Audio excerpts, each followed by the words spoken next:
Tengo la responsabilidad de aclarar que todas las hermanas del dolor que denunciamos y no fuimos escuchadas, somos supervivientes de Sergio Andrade y de sus probables copartícipes.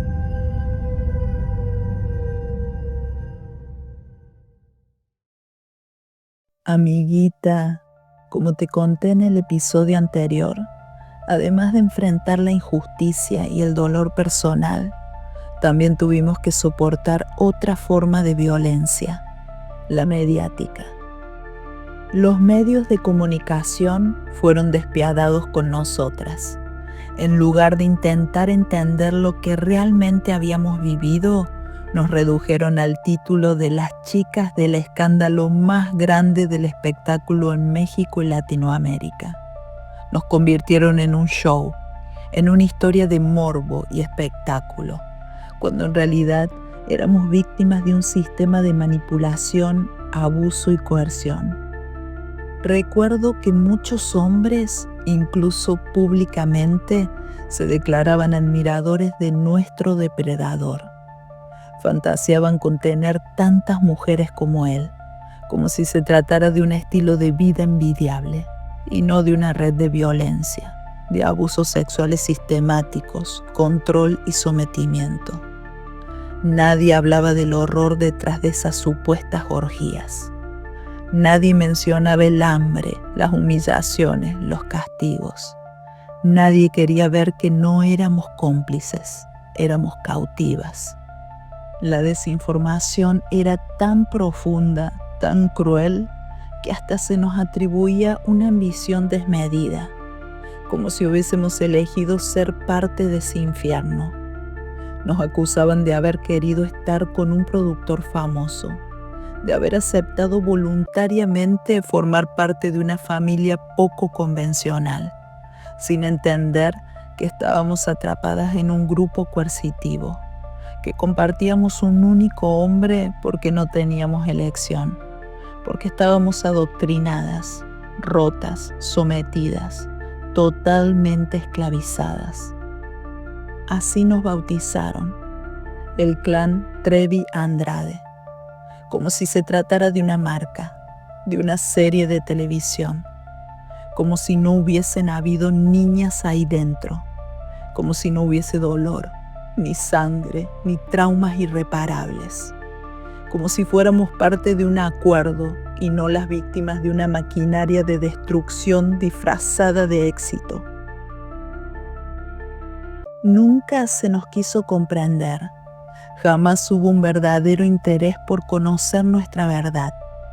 Era más fácil y cómodo para muchos encasillarnos como mujeres fáciles, como responsables de lo que nos había pasado, que aceptar la realidad. Fuimos víctimas de atrocidades que nadie, absolutamente nadie, merece vivir. Nuestro depredador, con la complicidad de quienes lo rodeaban, construyó versiones manipuladas que aún hoy circulan como verdades. Relatos cuidadosamente diseñados para encubrir sus crímenes, para proteger su imagen, para perpetuar su poder. Y mientras esas mentiras se instalaban en la opinión pública, a nosotras nos arrojaban a un juicio brutal, sin defensa posible. Tuvimos que seguir caminando con la espalda llena de culpas que no eran nuestras, soportando el peso de un linchamiento mediático y social que nunca merecimos. Nos señalaron, nos ridiculizaron, nos ignoraron. Así, cada una de nosotras comenzó su camino de reconstrucción, con sus tiempos, con sus silencios, con sus cicatrices. Intentamos reinsertarnos en un mundo que nos había rechazado, que prefería mirar para otro lado antes de aceptar la incomodidad de lo que habíamos vivido.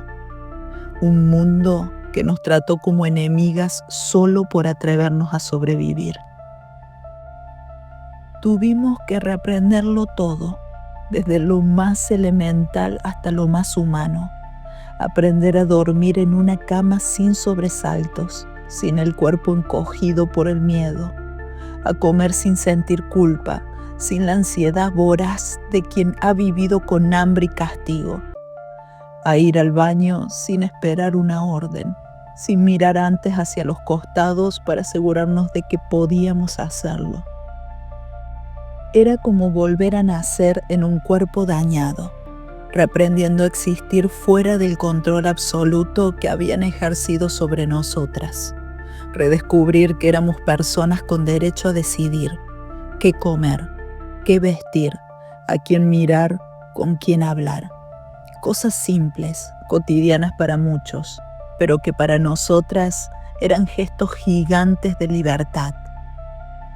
No fue fácil, ni para nosotras ni para quienes nos rodeaban, porque salir del sometimiento no es automático, ni ocurre cuando se abren las puertas.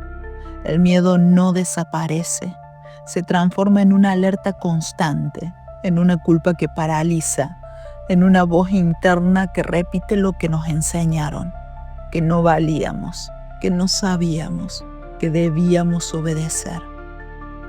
Tuve que volver a permitirme un abrazo sin sobresaltos, aceptar el cariño sin sentirme invadida. Tuve que aprender a dar un beso en la mejilla sin extender el brazo antes como barrera, sin poner distancia física como mecanismo de defensa. Cada gesto de afecto era un campo minado emocional que debía atravesar. Fue un proceso lento, doloroso, lleno de dudas, pero también fue el principio de algo distinto. Empezar a habitar el cuerpo, la voz, la vida que nos habían querido arrebatar. Con el tiempo y de a poco fui recuperando la conexión con mis amigos bailarines, aquellos con los que alguna vez compartí escenarios y sueños. Ellos, con una ternura que todavía me emociona, me animaron a volver a bailar. Y aunque al principio me parecía imposible, entendí que tal vez el movimiento que una vez me arrebató la libertad podía también ayudarme a recuperarla. Como una especie de terapia personal, también volví al dibujo, a la pintura y a la música. Me compré un teclado y una guitarra eléctrica y empecé a tomar clases. Un día mi psicóloga me preguntó, ¿qué te gustaría hacer? ¿Qué te gustaría retomar? Y le respondí, eso, bailar, dibujar, tocar un instrumento. Entonces me miró con firmeza y me dijo, hacelo. Todo lo que te devuelva a vos misma, hacelo. Y así empecé a rescatarme, a ocupar mi cabeza con cosas que me conectaban con la vida y con mi esencia. Después de haber estado tanto tiempo anulada, sometida, borrada por completo como persona, era como levantarme desde los escombros con las manos vacías, pero con una chispa intacta dentro que todavía quería vivir. Durante ese proceso mantuve el contacto por correo electrónico con Wendy, Katia, Carla, Carola y Karina. Nos escribíamos compartiendo cómo íbamos saliendo adelante, cada una a su manera. Era un sostén que necesitábamos. No hablábamos mucho del pasado, pero en cada mensaje se leía el esfuerzo de reconstruirnos. Volver a bailar fue un desafío inmenso. Bailar era mi pasión, pero también había sido la puerta de entrada a la pesadilla. Volver a moverme con libertad implicaba también romper con los fantasmas que aún me ataban. Me sentía torpe, insegura, desconfiada de mí y de los demás. Me costaba mirar a los ojos, confiar en que no habría consecuencias por elegir lo que me hacía bien. Pero gracias al amor, la paciencia y la compañía de quienes creyeron en mí, decidí darme otra oportunidad. No fue solo volver a bailar, fue volver a habitarme.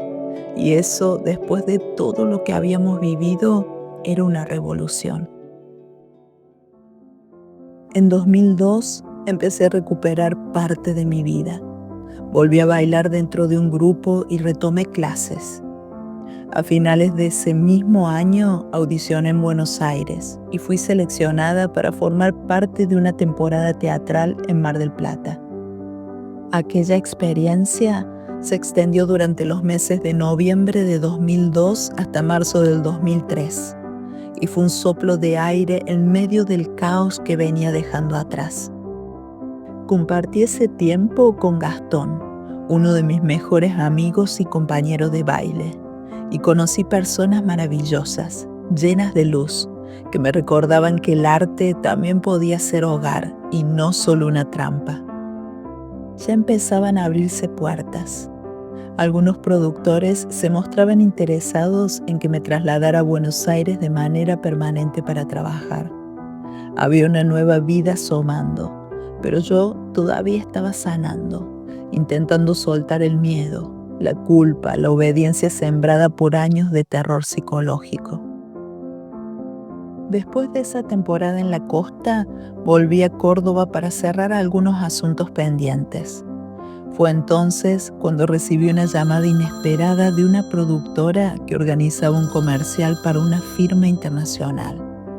Querían audiciones para un anuncio de la leche chocolatada Chocomel, muy conocida en Holanda. Me informaron que el pago sería en dólares, y como acababa de terminar mi contrato y no tenía ingresos, acepté hacer el casting. No era un trabajo de baile, sino de actuación. Buscaban chicas con un perfil europeo para escenas cotidianas. Fui parte del elenco de mujeres que participaban en la campaña y el rodaje duró 5 días, de los cuales estuve 3 filmando. Cada paso frente a una cámara, cada gesto libre, sin órdenes ni castigos, me devolvía un poco más de mi identidad. Al finalizar el rodaje del comercial, una de las modelos que como yo había participado en las grabaciones y que había colaborado como traductora de inglés, me invitó a la fiesta de despedida de los productores holandeses. Al principio me negué. Todavía me costaba mucho socializar, más aún en ambientes donde no conocía a nadie. Pero ella insistió tanto, casi rogándome que la acompañara para no quedarse sola. Y finalmente acepté. Me repetía que todos los que habíamos participado en el proyecto estaríamos allí. Recuerdo que al llegar me senté tímidamente en la barra. Observaba todo desde la distancia, en silencio, intentando pasar desapercibida. Mi amiga, en cambio, hablaba con todos, sonriente y relajada. Yo me sentía una extraña incluso dentro de mi propia piel. Fue entonces cuando uno de los productores del comercial se acercó a hablarme. Aunque entendía parte de lo que decía, no me sentía capaz de responderle. El miedo, la inseguridad, esa voz interior que me recordaba que hablar podía traer consecuencias, todavía vivían dentro mío. Mi amiga intervino y tradujo la conversación por mí. Él me pareció amable, cálido, pero jamás imaginé que algo más pudiera surgir. Era un hombre de un país lejano, con una lengua diferente, con una vida completamente distinta a la mía. Al terminar la noche, me pidió mi correo electrónico. Pensé que era una simple cortesía, pero al regresar a Holanda comenzó a escribirme y no dejó de hacerlo. Así empezó un intercambio de correos que se prolongó durante meses. Yo, con mi diccionario de inglés en la mano y el teclado en la otra, me esforzaba por entender y por hacerme entender. Aprendí palabras nuevas, frases enteras, pero sobre todo aprendí a comunicarme de nuevo, a confiar de a poco. En octubre de 2003, él viajó a Chile para producir un comercial de una cerveza conocida. Me invitó a encontrarnos allí, una invitación que acepté con el corazón en un temblor. Y ese encuentro inesperado y hermoso marcó un nuevo comienzo. Fui muy honesta con él. Desde un principio le conté mi historia. Era importante para mí ser aceptada con todo lo que me había sucedido y aún cargaba. Ese día decidimos empezar una relación que duró 13 años, una historia que sin saberlo en ese momento me daría lo más valioso y luminoso de mi vida, mi hijo Lucas. En noviembre de 2003 me trasladé a Ámsterdam por 3 meses. Llevaba conmigo un anhelo inmenso, casi infantil, de creer que aún era posible el amor verdadero. En ese tiempo, él y yo decidimos construir una vida juntos, y fue así como comencé los trámites para obtener la nacionalidad española. Eso gracias a que mis abuelos y mi padre son españoles. Con ese nuevo documento pude quedarme en los Países Bajos y comenzar por fin una etapa distinta. Era como volver a nacer, un país nuevo, un idioma desconocido, una cultura tan diferente, un clima al que no estaba acostumbrada. Y lo más importante, nadie sabía quién era yo, ni lo que había vivido. Por primera vez me sentía a salvo. Por primera vez, con 24 años, me permití abrir el corazón y entregarme a una relación sin sentir que alguien me observaba, sin miedo a pagar un precio. Mientras avanzaba en mi proceso terapéutico, comencé a escribir este diario, al que llamé Estafadores de Sueños. Era mi única forma de desahogo. No existían las terapias online ni espacios seguros para sobrevivientes como yo. Así que escribía como podía, con lo que recordaba, con lo que dolía. No quería que el tiempo me borrara la memoria. Necesitaba dejar todo por escrito, por si algún día tenía la fuerza suficiente para contarle al mundo lo que habíamos vivido. Esa nueva vida vino con desafíos enormes. Aprendí inglés primero, ya que era mi manera de comunicación, y luego, 2 años después, holandés. Cada palabra nueva que incorporaba era una pequeña conquista personal, una forma de recuperar lo que me habían arrebatado. Pero la distancia con mi familia era difícil de sobrellevar. Aún así, me consolaba pensando que al estar lejos también los protegía. Nos habíamos hecho tanto daño sin querer, envueltos en mentiras que no eran nuestras. Alejarme, en parte, fue una forma de sanar. Me refugié en lo cotidiano, en lo simple, en ese nuevo idioma, en lo desconocido. Y así, sin darme cuenta, pasaron los años. En julio de 2006 nació mi hijo Lucas en Ámsterdam.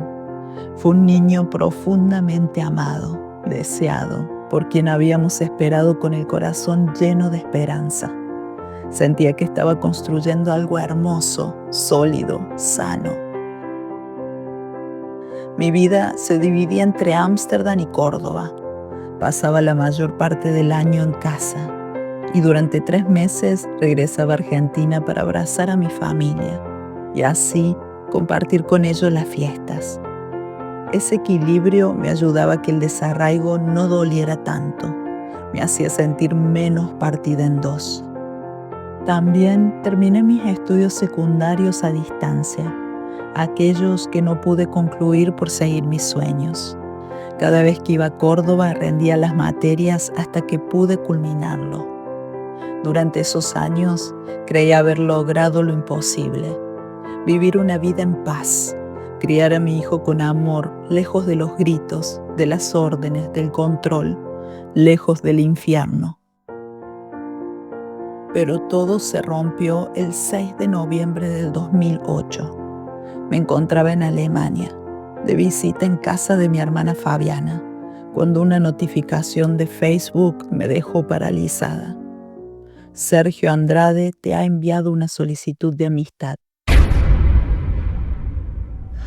Tardé unos segundos en comprender lo que estaba viendo. Mi cuerpo se tensó.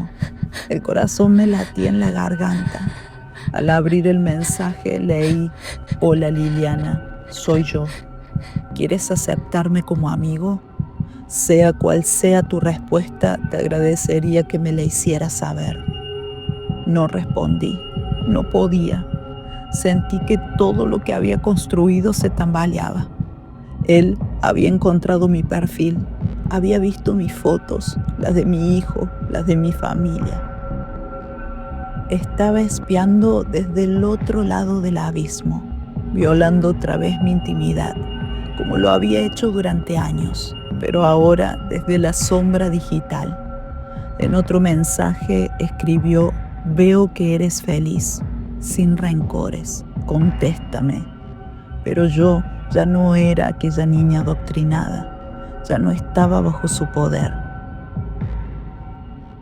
A los pocos días, el 23 de noviembre, me llegó una nueva solicitud, esta vez desde una cuenta distinta, con el nombre Ser Andrade. El mensaje decía simplemente: acéptame, soy yo. Tampoco lo hice. No contesté ninguno de sus intentos, pero esa irrupción repentina, invasiva, fue suficiente para arrebatarme la calma que me había costado años construir. Volví a sentir ese temblor interno, esa amenaza silenciosa, esa idea de que nunca estaríamos del todo a salvo. El pasado, ese pasado, seguía buscando una rendija para entrar. No solo intentó acercarse a mí, sino que también lo hizo con Carola, a quien le envió un mensaje de la misma manera, utilizando su habitual triangulación, afirmando que yo le había dado información sobre su hijo y sobre ella, lo cual era completamente falso. Afortunadamente, entre Carola y yo aún había comunicación, y todo estaba claro. Lamentablemente, mi vida no volvió a ser la misma después de ese día. Tuve que aprender una vez más a proteger mi paz, a proteger a mi hijo, a no dejar que el miedo volviera a ocupar ese espacio que tanto me había costado conquistar. Pero, amiguita, hay algo muy importante que todavía no te conté. Durante años llevé conmigo las pertenencias de Ana Dalai. Las traje conmigo hasta Holanda y allí las guardé en silencio, con respeto, casi con devoción, como si fueran parte de un duelo que no podía cerrar. Durante 11 años las conservé. Nadie más lo sabía, solo yo. Era una carga invisible, pero inmensa. Una que elegí sostener con la esperanza de que algún día llegaría el momento indicado. Ese en el que Gloria ya no estuviera con Sergio. Ese en el que ella pudiera ver y aceptar con claridad todo lo que nos había ocurrido. Por un tiempo mantuve comunicación con la periodista Lidia Barrón, quien desde 2007 había querido entrevistarme sobre cómo había sido mi vida después de todos esos años. Siempre fue muy amable conmigo. Aunque no nos conocimos en persona, hablamos por teléfono y nos intercambiamos correos y mensajes por Messenger. Percibí en ella una escucha especial, menos influenciada. Durante ese periodo, Laura Suárez también me solicitó otra entrevista. Sin embargo, tanto a Lidia como a Laura les expliqué que en ese momento no deseaba volver a exponerme, que no quería que se supiera dónde vivía ni estar involucrada en el escándalo. Un día, en una de esas charlas, me atreví a decirle a Lidia algo que venía guardando, que tenía en mi poder algunas pertenencias de Ana Dalai y que sentía la necesidad de devolvérselas a Gloria. Tiempo antes me había enterado de que Gloria se había convertido en madre nuevamente y que estaba por casarse. Esa noticia me generó algo que no supe nombrar de inmediato. ¿Era alivio? ¿Esperanza? Para quienes estuvimos sometidas bajo el yugo de Sergio, era inconcebible que una mujer pudiera siquiera mirar a otro hombre sin sufrir consecuencias. Así que si ella había podido formar una familia, se había dado ese paso, tal vez, solo tal vez, ya no estaba en contacto con él. Fue entonces cuando entendí que había llegado el momento de soltar, de dejar de ser guardiana de esos recuerdos tan dolorosos. No quería seguir cargando con las cosas de Ana. Sentía que tenía que cerrar ese capítulo, por ella, por Gloria y también por mí. Era lo justo, era lo humano, y era también la forma en que yo podía liberarme de esa carga silenciosa que había llevado tantos años conmigo. Pero yo, en uno de los mensajes, le conté a Lidia Barrón lo que sentía. Le compartí mi deseo de que esas cosas llegaran directamente a manos de Gloria, o al menos hacerlo a través de alguien en quien yo pudiera confiar que se las entregaría. Pensé en Cristina Saralegui. Sentía que ella era una figura pública que realmente había mostrado mucha empatía por Gloria en medio de tanto escándalo, y creí que podía actuar como un puente entre nosotras. No buscaba cámaras, ni entrevistas, ni exposición. No quería un espectáculo. Solo deseaba que las cosas de Ana estuvieran con su madre, sin circo, sin prensa, sin morbo. Lidia, como siempre, fue muy generosa y respetuosa. Me ofreció ayudarme a conseguir el correo de la producción del show de Cristina. Y gracias a ella, el 20 de octubre de 2009, pude redactar un mensaje largo, sincero y muy personal. En ese correo expliqué quién era, qué cargaba conmigo y por qué deseaba devolver esos objetos. Aclaré que no buscaba dinero, ni atención ni reconciliaciones. Nada, solo cerrar un ciclo desde la verdad, la dignidad y el respeto. Y también te lo aclaro a vos, amiguita. Nunca habría puesto esas pertenencias en manos de nadie más, ni siquiera de la madre de Gloria, porque durante todos los años que estuve bajo ese régimen coercitivo, Gloria me había hablado con profundo rechazo a su madre. Me había sembrado esa desconfianza.